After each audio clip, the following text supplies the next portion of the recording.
The morning Marcus Webb decided to stop believing in charity, a 9-year-old girl was already standing in the cold, holding the only thing she had left of her father. But we'll get to Marcus in a moment. First, the girl. 7:09 a.m. November in Chicago. The temperature had dropped to 44 degrees Fahrenheit overnight and hadn't decided to climb back up yet. On the corner of Halstead Street, between a laundromat with a broken sign and a barber shop that wouldn't open for another 2 hours, there was a small, secondhand shop called Roy's Second Chance. And standing in front of it before the door had even been unlocked was a 9-year-old girl in a pair of white sneakers, gone yellow at the toes. She was holding a laptop, not carrying it loosely the way kids carry backpacks or lunch boxes. She was holding it pressed against her chest, both arms wrapped around it the way you hold something when part of you already knows you're about to let it go. The laptop was gray, scratched along the bottom left corner. A NASA sticker on the top left was peeling at one edge, half the rocket ship still holding on, half already gone. A thin crack ran diagonally across the lower screen, patched with a strip of clear Scotch tape that had started to yellow. Her breath made small clouds in the cold air. She didn't look scared. She didn't look like she was about to cry. She just looked like someone who had already made up her mind. Her name was ZARA Coleman. She was 9 years old. She lived 4 blocks away with her mother, who worked night shifts at Rush University Medical Center, and had no idea her daughter had woken up at 6:30 that morning, gotten dressed quietly in the dark, and walked here alone. In a few minutes, the door to Roy's Second Chance would open. In a few minutes, a man named Marcus Webb, a man worth more than most people could count, would walk through that same door and see something that would stop him completely. Not because of the laptop, because of the girl holding it, and because of what she was willing to give up and why. This is a story about what kindness really costs, about the children nobody sees, about the things we bury without meaning to, and about what happens when the wrong person gets underestimated for just a little too long. Before we go any further, tell me where you're watching from and what time it is in your city right now. Drop it in the comments. I read every single one, and if stories like this one stay with you, hit subscribe, because there are more coming, and you won't want to miss them. The night before ZARA Coleman walked to Roy's Second Chance, she sat cross-legged on her bed with the laptop open in her lap and did not move for a long time. The bedroom was small. A single window faced the alley behind their building. The radiator in the corner clicked and hissed, but never seemed to make the room truly warm. On the wall above her desk, she had taped 3 things: a hand-drawn map of the solar system, a library card, and a printout of the MIT OpenCourseWare homepage with the words "free for everyone" underlined twice in red pen. ZARA was in 4th grade at Lincoln Elementary, 6 blocks north. If you had walked into her classroom and asked Ms. Patterson, her teacher, to describe ZARA Coleman, she would have paused, checked her seating chart, and said something like, "Quiet struggles with engagement, remedial reading group needs support." She would have said it kindly. She would have believed every word. She would have been wrong about all of it. What Ms. Patterson did not know, had never thought to ask, was that ZARA had been teaching herself to code since age 7. She had started with YouTube tutorials, moved on to library books, and by the end of 2nd grade had worked through most of Introduction to Python by Eric Mathis. The copy was still on her desk, now battered beyond recognition, the spine-cracked flat pages soft from handling. Chapter markings ran in pencil down the margins, done revisit, done all the way to chapter 19. She had written 3 small games in Python. None of them were impressive by professional standards. By the standards of a 9-year-old who had never taken a single class, they were extraordinary. Ms. Patterson had never seen them. Ms. Patterson had never asked. The laptop that held all of it had belonged to her father first. James Coleman had bought it secondhand from a listing on Craigslist 3 weeks before he died. He had paid $47 for it, which was most of what he had left after that month's bills. He brought it home on a Tuesday evening, wrapped it in a plastic bag from the grocery store, and presented it to ZARA at the kitchen table like it was something precious, because to him it was. "This is yours," he had said, setting it in front of her. "No one can take your mind away from you." He died 11 days later. A delivery truck ran a red light on Shermack Road at 6:15 in the morning. James Coleman was on his way to his second job. ZARA had been 6 years old. In the 3 years since the laptop had become the thing she reached for when the apartment was too quiet. Her mother worked nights. The building settled and creaked after midnight. On those evenings, ZARA would open the laptop, put on her headphones, and either write code or listen to the 3 voice memos her father had recorded before he died. Stories he used to tell her at bedtime, captured in his voice, low and unhurried, the sound of him still entirely present. The files were named simply voice_dad_01.mp3, voice_dad_02.mp3, voice_dad_03.mp3. She had listened to each of them hundreds of times. She had them memorized. But memorized was not the same as hearing. Hearing required the file. Hearing required the laptop. She knew this. She had known it all night. The reason she was sitting there not moving was that the previous afternoon she had walked 2 blocks south to Bright Path House, the way she did every Tuesday and Thursday, carrying 6 peanut butter sandwiches in a brown paper bag the way she always did. And Mrs. Odessa Grant had called her into the small office near the front door and sat down across from her and folded her hands and said very quietly, "Baby, they're going to cut our heat. $800 by Friday, or they shut us down for the winter." Bright Path House was a shelter in an old converted church on Halsted Street. It had 14 children living in it. Some of them had arrived with nothing but the clothes they were wearing. Some had been there long enough that ZARA knew their favorite colors, their nightmares, the specific way each one laughed. Friday was 4 days away. The temperature forecast for the weekend was 28 degrees Fahrenheit. ZARA had gone home and sat at her desk and written 3 columns in pencil on a sheet of paper. What I have, what I can sell, what it will get.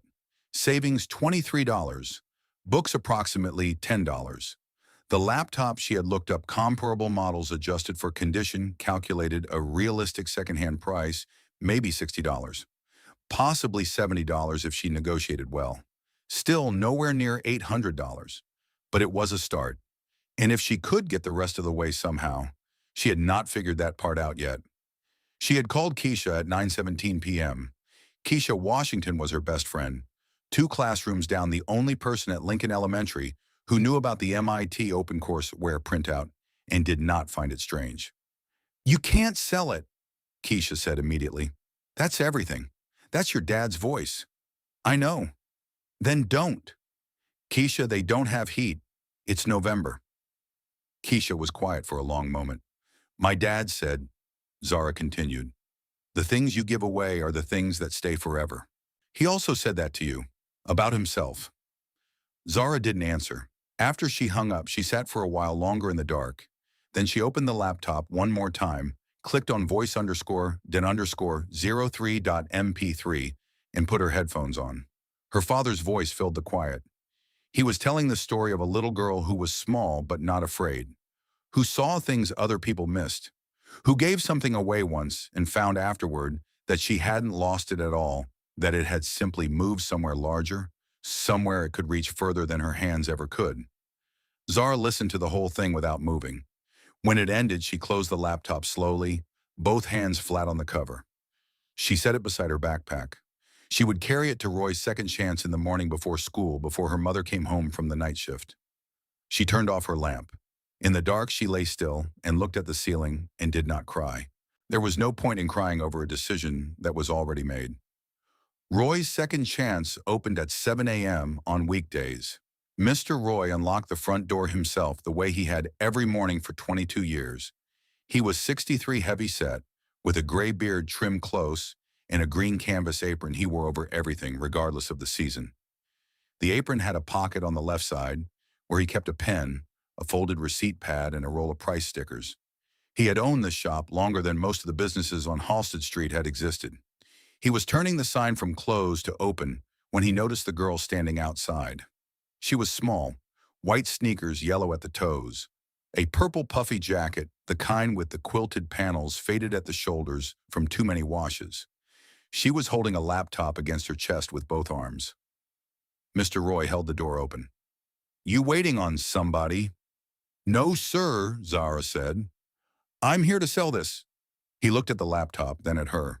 Come on in. The shop smelled like old paper and machine oil and something faintly sweet that Mr. Roy had never been able to identify, even after 2 decades. Shelves ran floor to ceiling along 3 walls, appliances, cameras, small electronics, stacked board games, a row of alarm clocks all showing different times. A glass display case ran the length of the front counter.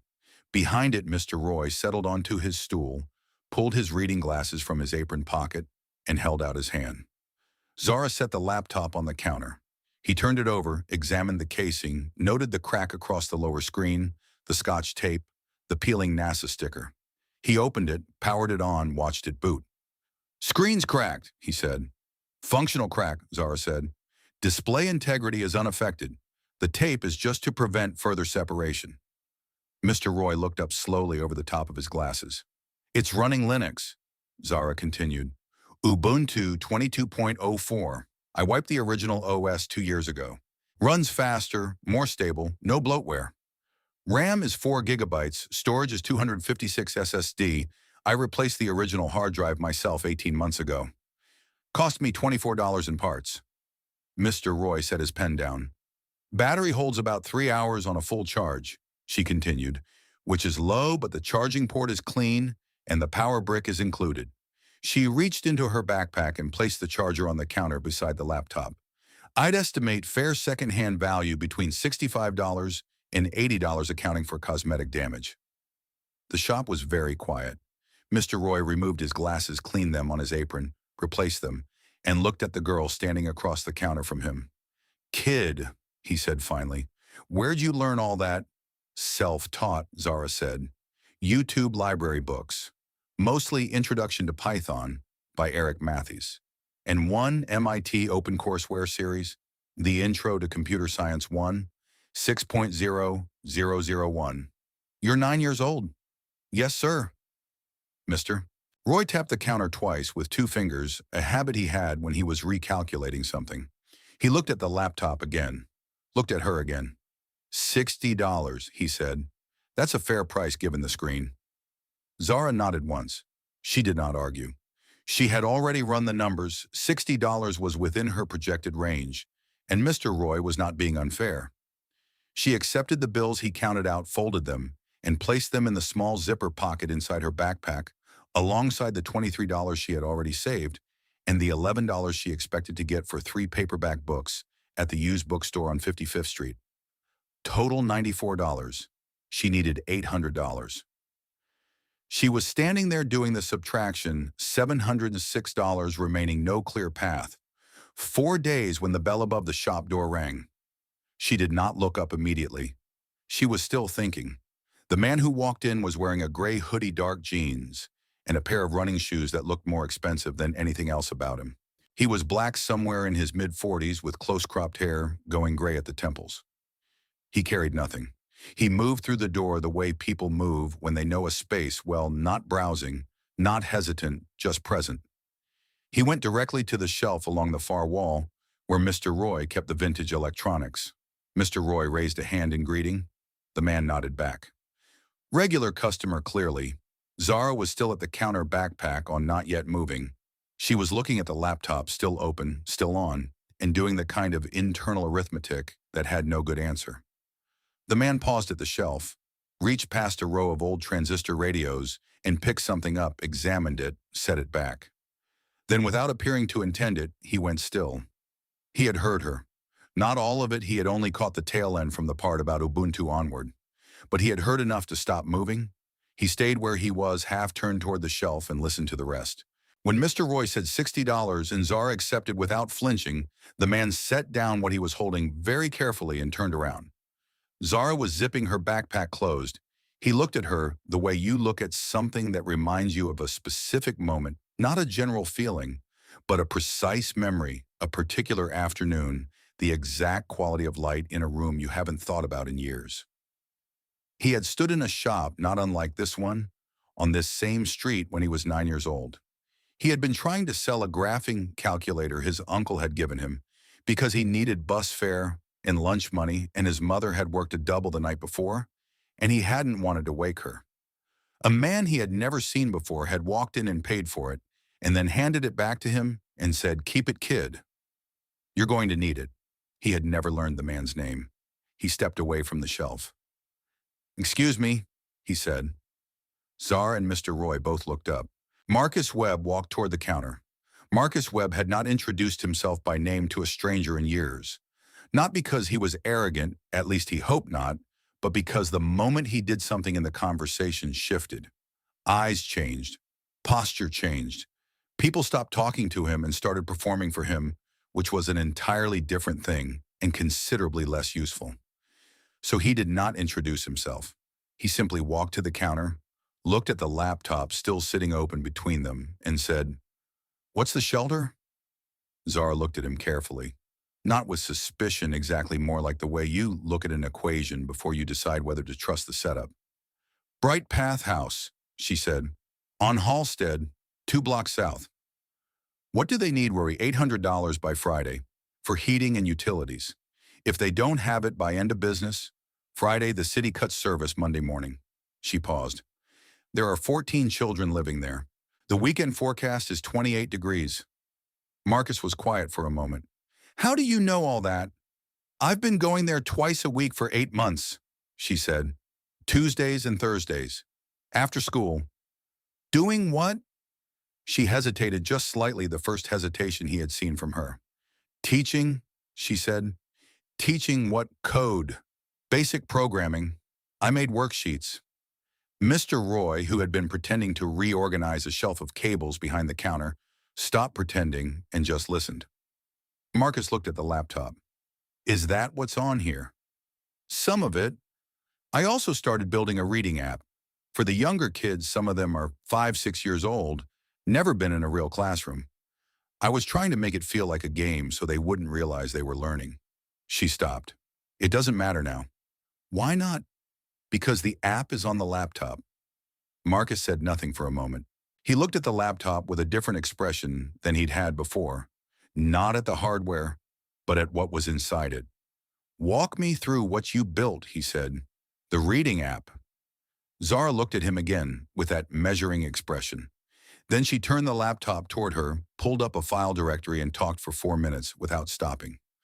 Architecture logic, how she had structured the phonics progression, why she had chosen a particular visual format for letter recognition, where the build had stalled, and what she thought the solution was. Marcus asked 3 questions. Technical questions. She answered all 3 correctly, and on the third one gave him an alternative approach he hadn't considered. He was quiet for a longer moment this time. "How are you in school?" he asked. Something moved across her face too fast to read completely, but it was there. "Fine," she said. "What does fine mean?" She looked down at the counter briefly, then back up. "I'm in the remedial reading group." Marcus said nothing. "Ms. Patterson put me there at the beginning of 3rd grade. ZARA continued, her voice perfectly level. "She said I seemed disengaged. I didn't argue because it meant I could sit in the back and read what I wanted instead of what was on the board. And nobody reviewed that placement. Nobody asked." The shop was very quiet. Outside, a city bus went past on Halstead Street, the sound of it rising and falling and disappearing. Marcus leaned against the counter. "What do you want to do when you're older?" ZARA answered without hesitating. "Build things that help people who don't have much. Tools, apps, systems, things that work for people who can't afford the expensive version of anything." She paused. "Like you did, except I want to start sooner." Something shifted in Marcus's expression. "Like I did." WebTech's first product was a low-cost inventory system for small businesses that couldn't afford enterprise software. ZARA said, "You sold it at $4 a month when the competitors were charging $200. That's how you got the first 10,000 users." Marcus stared at her. "My mom watches the news," ZARA said simply. "And I read. You know who I am. Marcus Webb. You grew up on Halstead Street." "That's right. Same street as Bright Path House." Marcus did not answer immediately. He looked out the front window of the shop toward the street, the laundromat, the closed barber shop, the cracked sidewalk running south toward a church steeple, visible 2 blocks down. He had not been back to this block in a long time. He had told himself it was because he was busy. He was beginning to suspect that was not the only reason. He had built Web Foundation 11 years ago. It distributed several $1 million a year to education initiatives across Chicago. He had staff, processes, evaluation criteria, quarterly reports.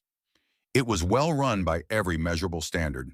And for the past 2 years, he had been quietly, privately unable to shake the feeling that the money was disappearing into systems, that it was traveling through layers of administration and overhead and reporting requirements and arriving somewhere eventually in a form so processed and diluted that it no longer resembled what he had intended to send.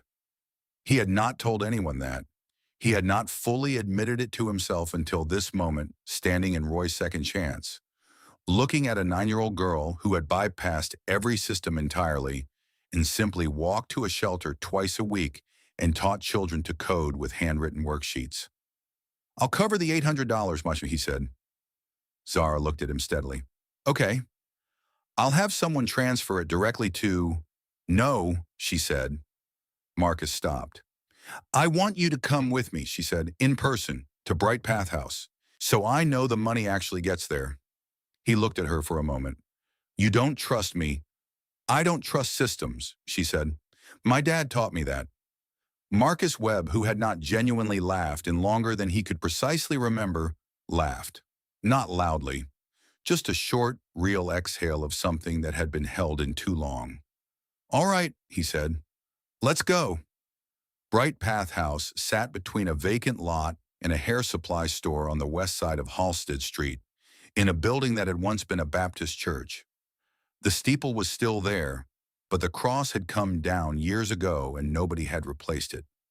The front door was painted dark green and had a small hand-lettered sign beside it that read, "All children welcome." No child turned away. Zara pushed the door open without knocking. The front hallway smelled like industrial cleaner and something cooking oatmeal, Marcus thought, or cream of wheat. The walls were painted a pale yellow that had once been brighter. Children's drawings were taped along both sides of the hallway in uneven rows. Houses, animals, figures with large round heads and stick arms, suns with too many rays. Someone had labeled each drawing in careful block letters with the artist's name and age. Marcus slowed without meaning to, reading them as he walked. Jordan, age 7. Destiny, age 5. Marcus, age 8. He stopped at that last one. A boy had drawn a rocket ship in green crayon, slightly lopsided, aimed at a cluster of yellow stars. He stared at it for a moment longer than necessary, then kept walking. At the end of the hallway, a door opened, and Mrs. Odessa Grant came through it. She was 70 years old, small and upright, with white hair pulled back in a dark red cardigan over a collared shirt. She moved carefully but not slowly. Her eyes went to Zara first, warm, immediate, then to Marcus, where they paused with polite uncertainty. "Mrs. Grant," Zara said, "this is Marcus Webb. He wants to help with the heating bill." Mrs. Grant looked at Marcus for a long moment. Her hands clasped in front of her tightened slightly. "Mr. Webb," she said. Her voice was steady, but something in it was not quite steady. "Come in, please." She led them through the main room. Marcus had been in shelters before, had toured facilities as part of foundation visits, had seen the photographs, had read the reports. He thought he knew what to expect. He was not entirely prepared for the specific reality of this room. It was a large open space that had once been the church's main hall. 14 cots were arranged in 2 rows, each one neatly made, each with a small pile of belongings at the foot, a folded shirt, a stuffed animal, a pair of shoes placed carefully side by side. At the far end, a portable electric heater sat in the corner with an orange extension cord running back along the baseboard. It was running. Marcus could hear it from across the room.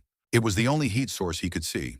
The temperature inside was perhaps 58 degrees. 4 children were seated at a folding table near the center of the room. 2 of them were doing something on paper worksheets, handwritten. One was reading. The youngest, a girl who looked about 5, was simply sitting with both hands in her lap, watching the door with large, patient eyes. Zara went to the table without being asked.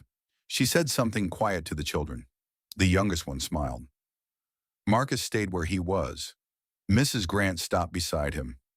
"We've been managing," she said, which was not the same thing as saying they were fine, and she knew he understood the difference. But the boiler needs a part we can't afford, and the city flagged the account for non-payment last week. If we don't clear the balance by Friday, I'll cover it, Marcus said. Today, full balance and the boiler repair. Mrs. Grant closed her eyes briefly. When she opened them, they were bright. Thank you, she said quietly. Just that. No performance, no extensive gratitude, just two words from someone who had been holding something heavy for a very long time and had just been allowed to set it down. Marcus nodded. Then, can I ask you something? Of course. ZARA, he said. How long has she been coming here? Mrs. Grant's expression changed, softened into something that was not quite a smile, but was close to one. 8 months, she said. Every Tuesday and Thursday, she started bringing food, sandwiches, mostly whatever she could carry. Then one Thursday, she showed up with a notebook and asked if she could use the table for an hour. Mrs. Grant paused. I thought she wanted to do her homework. She didn't. No. Mrs. Grant turned slightly. Come with me a moment. She led him to a small room off the main hall, an office barely large enough for a desk and 2 chairs, with a filing cabinet in the corner and a window that looked out onto the vacant lot next door. On the desk beside a coffee mug and a stack of manila folders sat a composition notebook. Mrs. Grant picked it up and held it out to him. The cover had been decorated in pencil stars, small geometric patterns, and in careful hand-lettered capitals across the center mini-code lessons for kids by ZARA, age 9. Marcus opened it. 24 pages, handwritten in pencil throughout with occasional corrections in red pen. Each lesson was structured identically: a title, a short explanation written in simple language, a hand-drawn diagram, and 3 practice problems. The diagrams were clear and precise flow charts with labeled decision points, loop structures illustrated with arrows and small stick figures, moving through them a visual explanation of variables that use the metaphor of labeled boxes. At the bottom of page 7, in smaller handwriting than the rest she had written, remember, if you can tell the computer what to do, step by step you already understand how to code. You just need to learn the language. Marcus stood in the small office and read through the notebook, slowly, page by page. He did not speak. He was thinking about a composition notebook of his own 4th grade Lincoln Elementary, not far from here. He had filled it with diagrams and systems and ideas he hadn't had language for yet. He had left it on his desk one afternoon in October. When he came back from lunch, it was gone.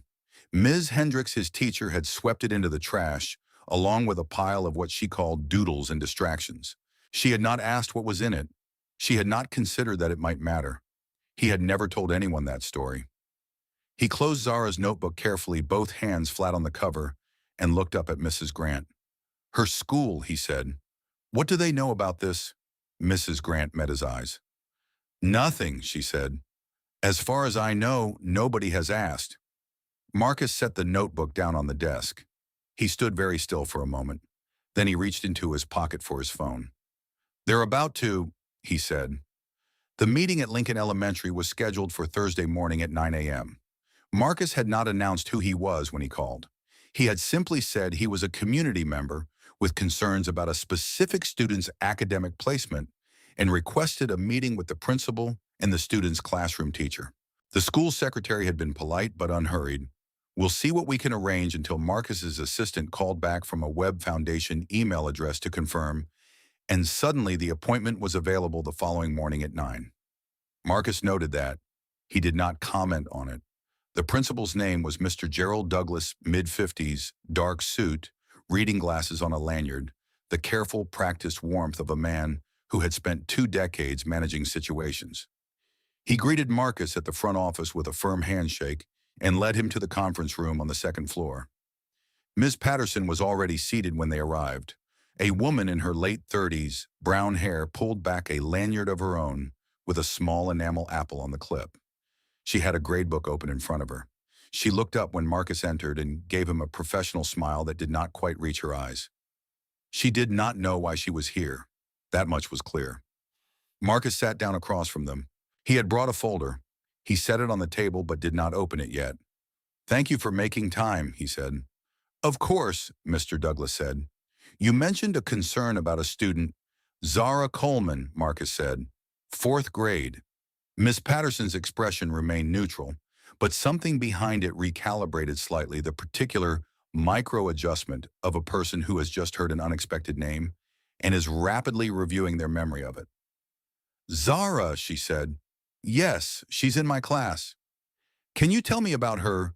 Miss Patterson opened her gradebook, found the page, scanned it briefly. Zara is a quiet student.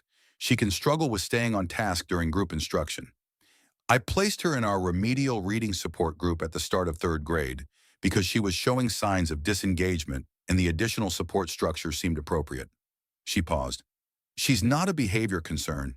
She just tends to be elsewhere mentally. It's not uncommon. Marcus nodded slowly. Then he opened the folder. He placed the first document on the table and slid it toward Mr. Douglas. It was Zara's standardized test results from the previous spring mathematics reading, Comprehension, Logical Reasoning. Mr. Douglas picked it up and read it. His expression did not change immediately. Then it did. These are her scores. From last April, Marcus said. Mathematics, 96th percentile for her grade level. Reading comprehension, 91st percentile. Logical reasoning, 94th percentile. Ms. Patterson had leaned forward to look. The color in her face shifted in a way she could not control. Marcus placed the second document on the table. This is her IQ assessment from second grade, administered by the district's own evaluation team, 97th percentile. He placed it in front of her directly. It's in her file. It has been in her file since she was 7 years old. The conference room was very quiet. Miss Patterson looked at the document. She looked at it for a long time. Marcus did not fill the silence. He had learned over many years of difficult conversations that silence was frequently more effective than anything he could say and considerably more honest. Mr. Douglas set down the test results. Ms. Patterson, he said carefully, were you aware of this assessment? I review student files at the beginning of the year, she said. Her voice had lost some of its professional steadiness. There's a lot of information to process for 24 students. I may not have. She stopped. Marcus placed the third item on the table. It was a photograph Mrs. Grant had taken it on her phone and sent it to him that morning of the composition notebook. The cover. Mini Code Lessons for Kids by Zara, age 9. For the past 8 months. Marcus said Zara has been going to a children's shelter 2 blocks from this school every Tuesday and Thursday after class. She designed and wrote a 24-page coding curriculum by hand. She has been teaching it to children ages 5 through 12 who have never had access to a computer. He let that sit for a moment. She did this entirely on her own initiative. No adult suggested it. No adult supervised it. No adult at this school was aware it was happening because, as Zara herself told me, nobody asked. Miss Patterson looked at the photograph. She did not look up for a long moment. When she did, her eyes were not angry or defensive. They were something worse than that, genuinely stricken in the way of someone who has just understood the specific shape of a mistake they cannot undo. I didn't know, she said. Her voice was quiet. I genuinely didn't. I looked at her, and I saw a child who wasn't connecting with the material, and I thought, you thought you knew what you were seeing, Marcus said, not harshly, just plainly. Yes, she said. That's exactly the problem. The room was silent again. Zara was not in the room. Marcus had not brought her, had not told her about this meeting. This was not her burden to carry. She had already carried enough.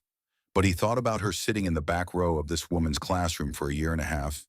Introduction to Python open on her lap under the desk drawing flowcharts in the margins of notebooks that nobody read, being told implicitly, consistently, through every structural decision made about her that she was less than she was.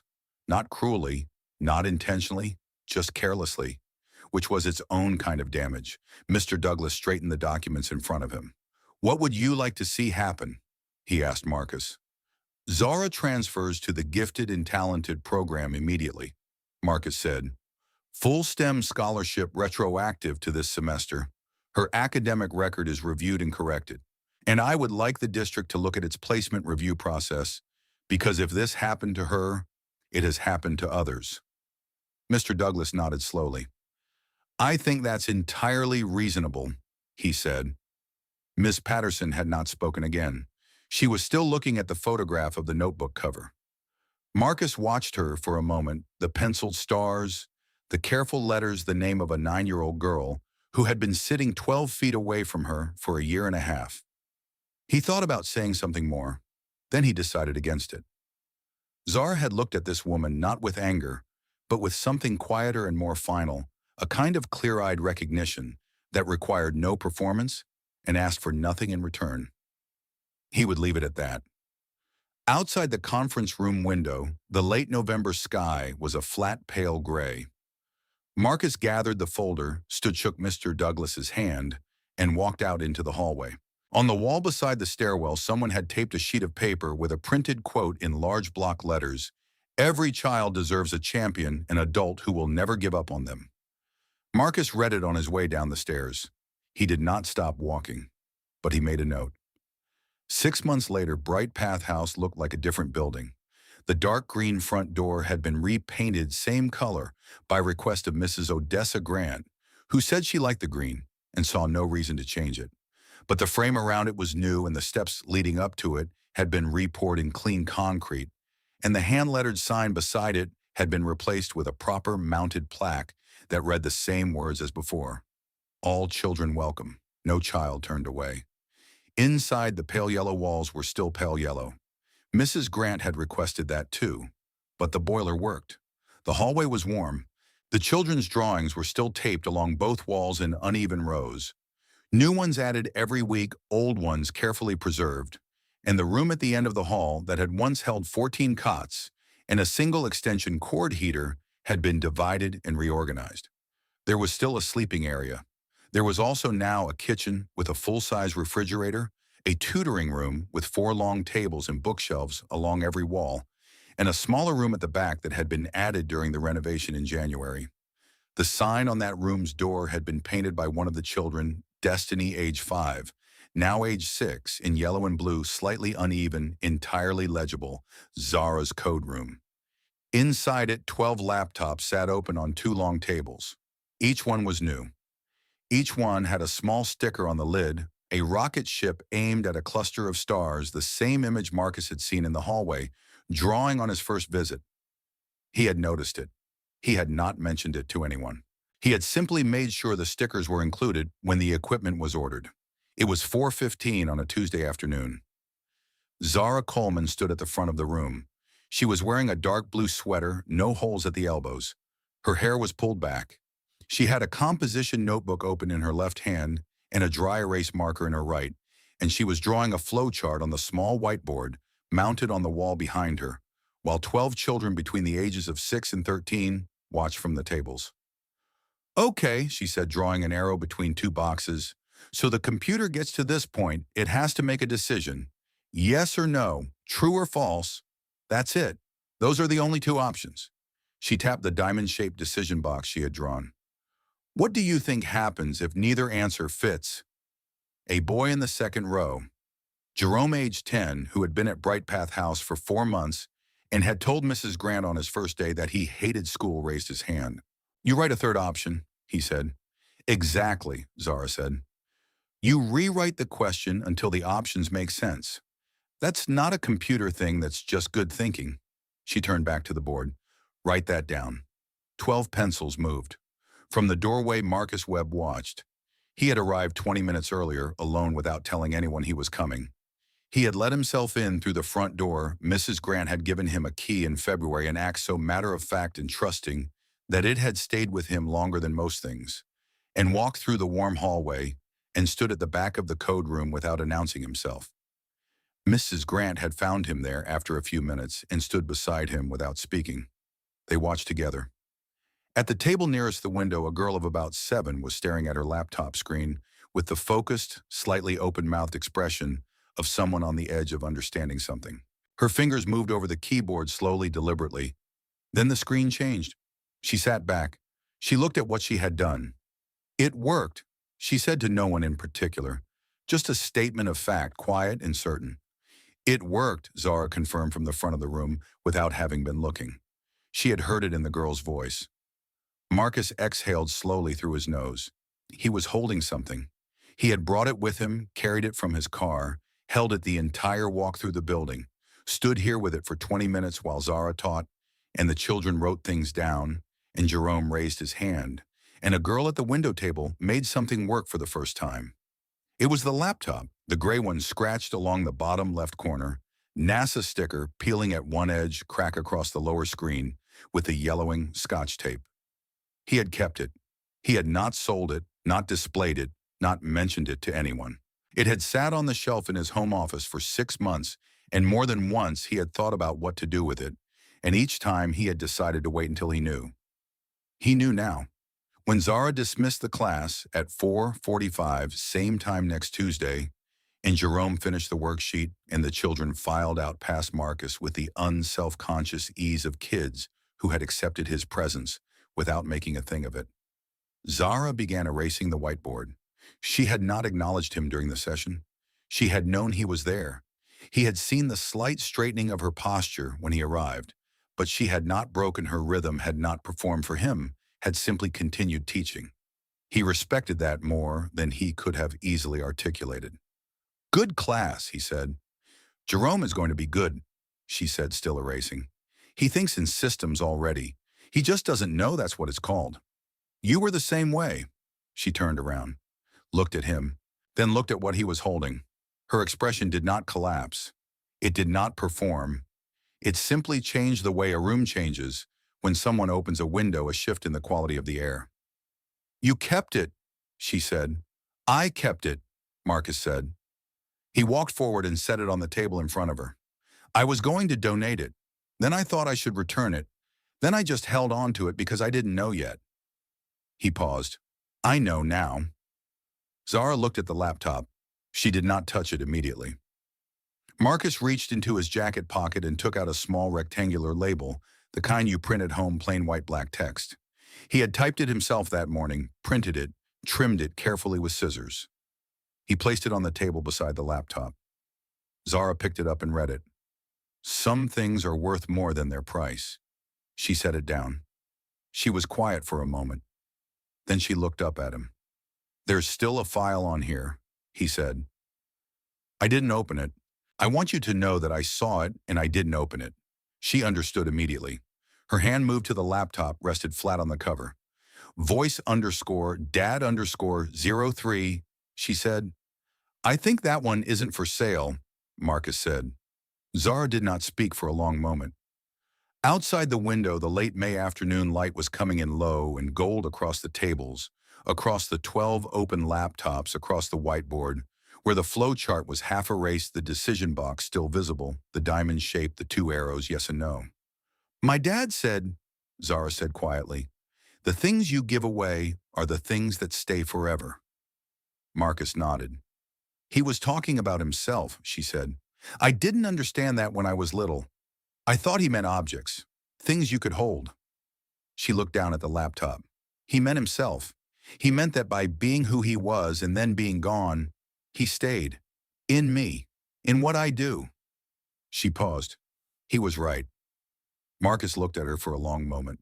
This 9-year-old 10, now since March, who had walked into a secondhand shop on a 44-degree November morning to sell the last thing she had of her father, so that 14 children she was not related to would not sleep in the cold, who had not cried about it, who had simply done the arithmetic and made the decision and carried it out with the calm precision of someone who had already understood something it had taken Marcus Webb 4 decades to almost understand. "He was right," Marcus said. He looked out through the doorway into the main room, where Mrs. Grant was setting out plates for the evening meal, and Jerome was still at a table doing his worksheet with the focused reluctance of a kid who was going to finish it anyway. And Jerome knew it, and Zara knew it, and everybody knew it. "You started all of this," Marcus said. "No," Zara said. She opened the laptop. The screen came on. She found the file voice_dad_03.mp3 and rested her finger on it without clicking yet. "He did. I just kept going." She pressed play. Her father's voice filled the small room, low, unhurried, the sound of a man telling a story he believed in, about a girl who was small but not afraid, who saw things other people missed, who gave something away once, and found that she had not lost it at all. Marcus stayed until the story ended. Then he walked out through the warm hallway, past the children's drawings, past the green front door, and out into the late afternoon light of Halsted Street, the same street where he had grown up, the same street where someone had once handed something back to him without asking for anything in return, and stood for a moment on the clean concrete steps. The city moved around him the way it always did. He put his hands in his pockets and walked. There is a version of this story where the most important person in it is Marcus Webb. He is the one with the resources. He is the one who made the calls, wrote the checks, walked into the principal's office, and laid the documents on the table. By any conventional measure, he is the one who changed things. But that is not quite right. Marcus Webb had money and influence and the ability to move systems. What he did not have, what he had quietly lost somewhere in the years between Halsted Street and a corner office on Michigan Avenue, was the certainty that any of it was landing. That it was reaching the specific, actual, present tense human beings it was meant to reach. He had the mechanism. He had lost the faith. ZARA gave it back to him, not by being impressive, though she was, not by having the right answers in the right order, though she did, but by being exactly what she was, a 10-year-old girl who looked at a problem, did the math, and gave up the most irreplaceable thing she owned because 14 children she loved needed heat in November, and that was simply what the situation required. She did not ask whether it was fair. She did not wait for an adult to handle it. She did not calculate what she would get in return. She just gave, and in giving she did not diminish. She expanded into a classroom, into a foundation, into 12 children, learning to tell computers what to do, into a boy named Jerome, who thinks in systems and doesn't know it yet, into a city that is slightly more itself because one girl decided to act instead of wait. Miss Patterson was not a villain in this story. That matters too. She was a tired teacher with 24 students and a grade book and a framework that was not built to see what ZARA was. Systems fail quietly. That is what makes them dangerous, not malice but blindness, the accumulated weight of assumptions nobody thinks to question. The question this story leaves behind is not whether you would have done what ZARA did. That is too easy, of course, you would in theory, in the version of the story where you already know how it ends. The real question is harder. Is there a child in your life, in your classroom, your building, your neighborhood, your family, who is sitting in the back row right now, composing notebook on their lap, being quietly filed under the wrong category by a system that never thought to ask? And are you the person who asks if this story stayed with you? If ZARA's voice stayed with you, or her father's? Tell me about it in the comments. Tell me where you're watching from. Tell me if you've ever been the person in the back row, or if you've ever realized too late that you were the one who didn't ask. I read every comment. Every one. If you want more stories like this, one stories about the children, nobody sees the quiet heroism that doesn't make the front page, the moments when something small turns out to be the thing that changes everything. Subscribe. There are more coming, and they're worth staying for.